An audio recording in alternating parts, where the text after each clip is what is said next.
You've seen a lion at a zoo, maybe through thick glass, maybe from the back of a jeep, with a camera between you and it. It was impressive. It was magnificent.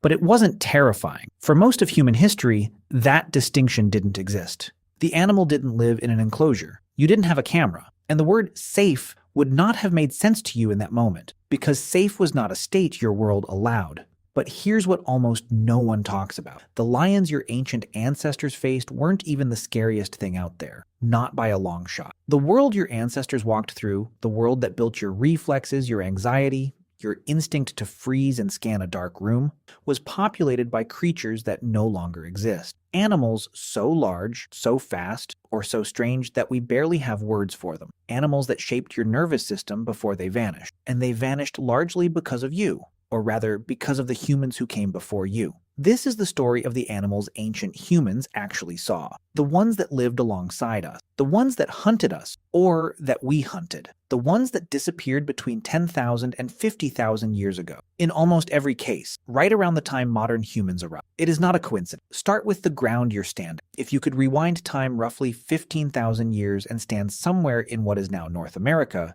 you would not recognize the landscape. Not because the mountains were different or the rivers ran the wrong way. You'd recognize those. What you would not recognize is what was moving across the plains. Herds of mammoth, enormous, shaggy, with curved tusks that swept outward and upward in a shape that seemed almost designed to warn you. The woolly mammoth, Mammothus primigenius, stood roughly 3.5 meters tall. That's nearly 12 feet. A full-grown male weighed 6 metric tons, 6,000 kilograms of animal, covered in rust-colored fur several inches thick, with tusks that could reach 4 meters in length. And your ancestors hunted them. Researchers like Gary Haynes, who has spent decades studying megafauna extinction, have found mammoth kill sites across North America and Eurasia, places where ancient humans drove herds off cliffs, ambushed them at watering holes, or used coordinated group tactics that suggest a level of social planning we still underestimate in our ancestors. They weren't just surviving, they were strategizing. The last mainland woolly mammoths disappeared from Siberia around 10,000 years ago. A dwarf population on Wrangel Island survived until roughly 4,000 years ago, which means mammoths were still alive when the ancient Egyptians were building the pyramid. Your brain finds that hard to accept. It shouldn't have to.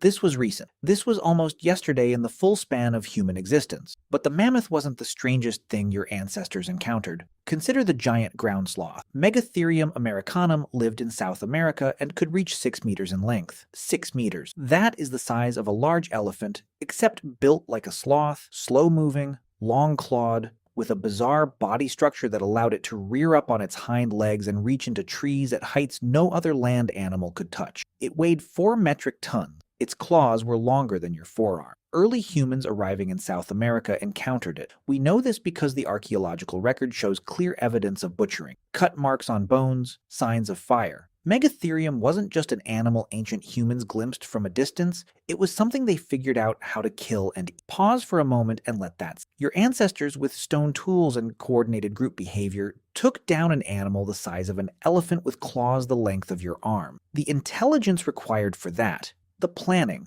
the communication, the nerve, is the same intelligence you use to navigate your daily life. It didn't come from nowhere. Now go further back. Around 50,000 years ago, the humans spreading across Australia encountered a continent that had never seen anything like them. And Australia had, in the hundreds of thousands of years before their arrival, evolved some of the most extraordinary megafauna.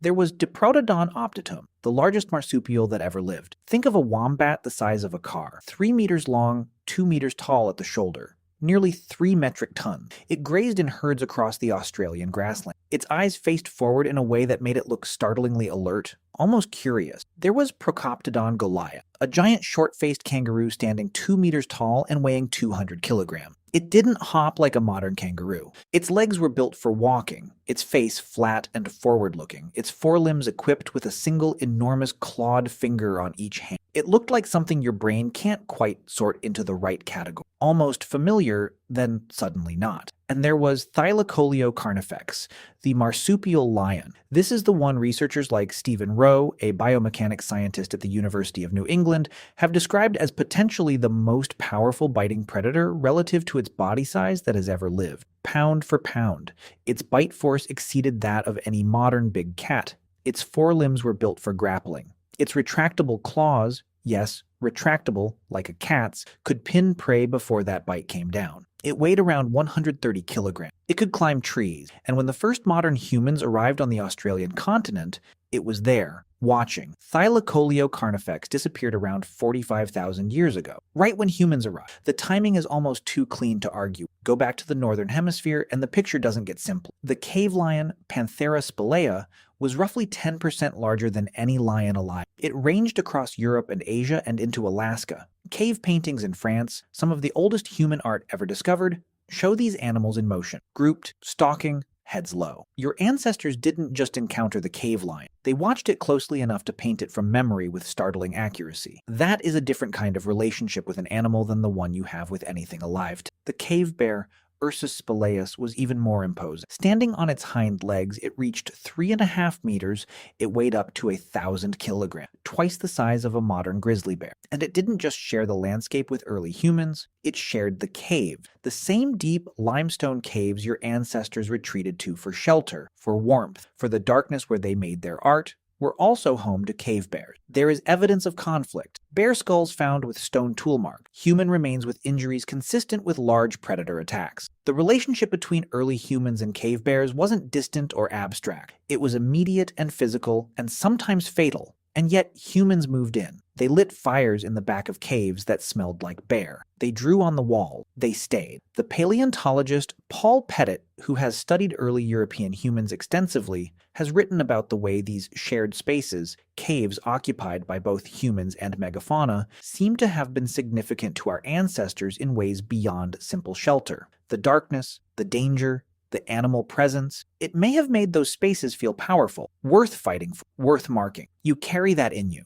The pull toward wild places, the strange comfort of firelight in darkness, the feeling that something enormous is just outside the reach of what you can see. Now consider what happened when it all ended. Between roughly 50,000 and 10,000 years ago, nearly 2/3 of the world's large animal species went extinct. In Australia, over 90% of large animals disappeared. In North America, around 70%. In South America, even higher. In Africa and Asia, the numbers are lower. And the explanation most researchers now accept is that African and Asian megafauna co-evolved alongside humans. They had tens of thousands of years to learn that humans were dangerous. They developed fear response. They adjusted. The animals of Australia, North America, and South America had never seen anything like us before. They had no learned fear, no behavioral adaptation, no reason to run. Researcher Paul Martin called this overkill hypothesis, the idea that human hunters moving into naive megafauna populations drove mass extinction with devastating efficiency back in the 1960s, and it remains the most widely supported explanation for the pattern we see in the fossil record. The animals didn't disappear slowly, they collapsed. And they collapsed precisely where and when humans arrived. You are, in a very literal sense, the descendant of the most effective apex predator this planet has ever produced. Not because your ancestors were physically the strongest. They weren't. Not because they were the fastest. They weren't. But because they could plan, communicate, adapt tactics in real time,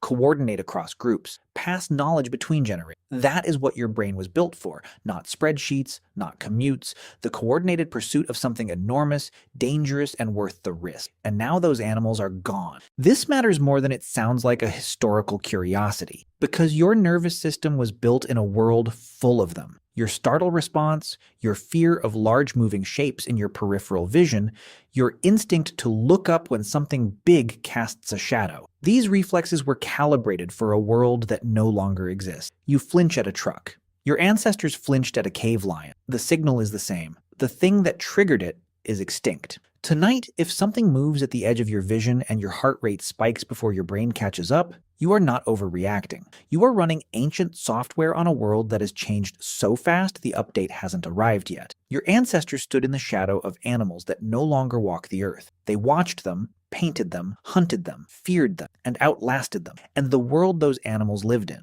the world that was real and enormous, and alive with things that could kill you, is what made you who you are. You still carry it. Every time the dark makes you uneasy, you're remembering a world you never lived in but somehow cannot forget.